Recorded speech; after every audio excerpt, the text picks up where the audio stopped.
I'm here with Jorge Padrón, the maker of Padrón Cigars. We've got something a little bit different for you. We've got questions from our readers from social media. They want to ask you a couple of things that make you tick. So we're going to let the readers speak for once. You ready? All right, let's do it. Okay. When you smoke a cigar, what beverage do you like to pair with a smoke? Well, you're smoking for fun. Do you have a beverage of choice? I like espresso is always great to have with a cigar. I consume distilled spirits quite frequently. Really? So I like single malt scotches. I have some bourbon too, is a good one. Port wine, I think, goes great too. So, I don't have a specific one that I drink all the time, but if I had to say the one that I mostly drink, it would probably be a single malt scotch. Single malt scotch, okay. Not a peaty scotch though, right? I've gotten into that a little bit more recently, but I'm still not graduating to the heavy peaty ones, you know. Scotch and cigars, great. Scotch and cigars. Where is the most memorable place you've ever smoked a cigar? Some special place where you've enjoyed a cigar that resonates in your mind? Imagine. I've smoked cigars all over the world. Pretty much when I go to these events, I've done. But I think, for me, the most memorable moments that I've had smoking cigars has been with my father. In Nicaragua, in the factory there, looking at the tobacco on the farms. Those are the moments that to me really jump out, and I remember, and especially with my father. Smoking with him was a very special thing for me. And early on, I maybe didn't appreciate that as much. I took it, I didn't take it for granted, but it just happened, so you didn't really think about it. But as he got older, those moments became even more and more special. So I'd say definitely time to smoke it with my father. Next year, 2026, would be the 100th birthday of your father, Jose Orlando Padrón. Do you think you'll make a special cigar around that birthday? I'm sure we'll make a cigar. Whether or not it'll be, commercially available, I don't know. I've always tried to do things in his honor. We're going to do one this year, part of the Padrón Black, number 99, which should come out at the end of the year. All right. And possibly for next year, we'll do something as well that will not be for sale. It'll be used for our family foundation events, for, gifts and all that type of thing. What is an important piece of advice your father gave you that maybe you initially ignored but now have come to realize was something special and that you follow today? To be patient. He always told me that, be patient, because he knew how it was, that I was always I want to get out there and conquer the world. He would say, relax, buddy. This is not a business that you can, you got to be very thoughtful in how you handle things here. But I would definitely say that, knowing my personality, him stressing that to me as often as he did in many different ways was probably a very important thing. I also learned that from him.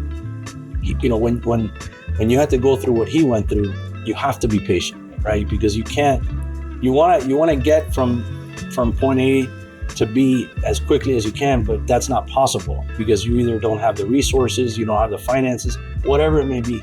And you got to be really, really patient to understand that there's a certain way to doing things, and I'm going to get to B, but I'm not going to get there right away. It's going to take me a little longer to get there. And as long as you understand and appreciate that, then that's what's important. What was your father's favorite cigar to smoke in the Padrón lineup? And what is your favorite Padrón to smoke? My dad, my dad was old. He grew up smoking Coronas. He wasn't somebody that smoked big ring gauge cigars. So the biggest ring gauge he would smoke was a 50. Yep. And, mostly, 50 ring or 44, 42. He liked Coronas. He liked Rothschilds. He liked, those types of cigars. For me, I'm kind of in the same boat. I prefer cigars that aren't too big in terms of ring gauge. Not because of anything, just because of, I don't know what I like. It's not, I smoke a lot of the Family Reserve 85. I smoke a lot of the 50, the 45s. Obviously, I don't know. I smoke a lot of different cigars, Yeah. and I'm very happy and proud of every cigar that we make. But obviously, I can't smoke them all. So, it's mostly an issue about time. How much time do I have? Where I'm at. Those are all the factors that come in. How long can you age an already aged Padron Anniversary?